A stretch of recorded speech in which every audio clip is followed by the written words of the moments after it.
can see where it makes waves almost, where it flows down. And also all kinds of weird stuff ends up in my yard everywhere, from like trash and things that people litter and throw out, and stuff that's just all over the place. I'll find random weird things in my yard. Isn't that crazy how you can see where the water rushes and pushes, and all the pretty much everything that's on the top washes off. And so what's left is sand. All my mulch and everything though, and all the seeds that I put. I had a bunch of cosmos and stuff that I put, and they're probably all washed out here. Makes it kind of hard though to keep mulch or anything, because it just washes everywhere. My poor plum tree. It was so heavy with plums that it snapped. There's still plums on here though. They're starting to ripen up. It's not really that big of a deal though, I suppose. I mean, I'll get more plums eventually. I just need to remember to thin them out so that doesn't continue to happen, because it was pretty heavy. I hope the same thing doesn't happen to my peach here that happened to the plum, because it's pretty heavy. It's not nearly as heavy though. I'm bending way over like the plum. This corn colors. That's interesting. Need to go inside. The siren's going off. The sun's going down. And Joey's over there. I'm gonna go see if I can do something with all these green plums. I don't want my plums to go to waste, and I thought about trying to make like a green plum pickle. It's pretty much the same process as making olives, so it takes a while. And I was like, no, I'd rather make like a jam. So let's see what they're like as a jam. I'll be adding sugar to them and everything, so it'll be fine, even though these are really tart. But since they're green and they'll cook, they'll probably turn kind of a brown or gross swampy color. So I went and harvested some mulberries. I'm going to use them to help just make this a better color. And I have a few tomatoes too I might use. I have like a few of these purple tomatoes, so I might throw a couple of those in there too, just to help make it look more plum colored. So the first thing I need to do is cut all the plums in half that I can, and try to get the pit out if I can, or at least try to just cut them in half, just so they can break down better when I cook them. I have my plums all cut up here. I have the pits all taken out. I'm going to add these berries and a couple of the tomato skins that are purple, just to give it some color. And I'll probably add like a half a cup of water just because it's so dry, just to help it cook down.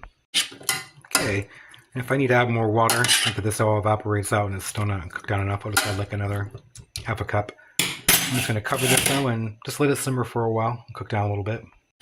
Okay, it's been cooking for about almost 10 minutes, 7 or 8 minutes, but it's nice and soft now. So I'm going to just sit here and kind of mash it up with a spoon. And I think I'll add about, that was probably about maybe a cup and a half of fruit. So I'm going to add about a cup and a half of sugar. I'm just going to mix all the sugar in there, and then I'll bring it up to a boil. Now that the sugar's all melting in there, it smells really good. I'll keep stirring it here and keep testing it, seeing how thick it is. It's very runny right now, not near ready. It seems awfully runny.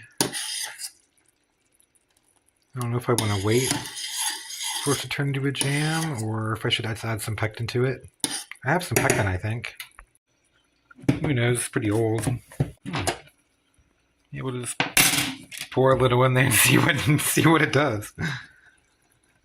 Okay. Because I'm tired of waiting. I want this to hurry up. Plus, I want the fruit to taste fresher. I don't want it to cook down and then taste just like sugar completely, you know. stir it real quick so I don't get really lumpy. Okay, it's been like a minute. And either worked or it's going to be like a syrup. So I'm going to turn off the heat, pour it into a jar, just wait for it to cool down and see what happens. Hopefully it worked, otherwise I'll have some really interesting syrup. I really like to have a jam or a jelly or something to just put on some toast or something. We'll see. Fingers crossed. Okay, I'm going to see what this is like. It's set overnight. And... oh, okay, it's set. Oh, it's pretty nice. Okay, I'm glad I added that pectin. It's really red. Just from those mulberries and that one little tomato. It's amazing. Okay, I'm gonna get some toast here and I'll try it out. Let's try it out here. Oh, looks like a little piece of mulberry or something right there. Yeah, it looks like a big mulberry. I figure if I'm gonna eat it, I might as well really eat it. Look at all the mulberries in there that didn't really break down.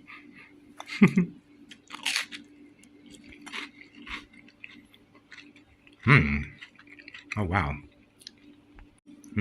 Even with all the sugar, it's still sour.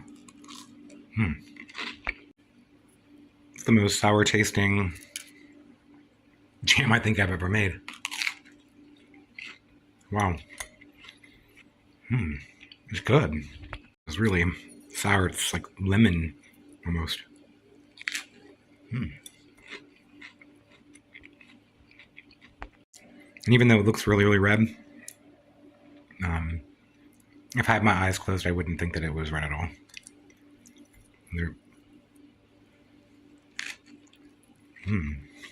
Taste the mulberry. It's pretty good. I'm gonna make it again. Yeah, I'll make it next year when I get more plums probably, because I'm definitely going to thin them so I don't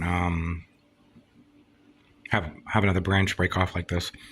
Or I might try making the pickles kind of like where they're like olives, but I don't really want to buy jam from the store or anything, so this is pretty good for now, and I can eat this for breakfast until my guavas and stuff start to ripen up here.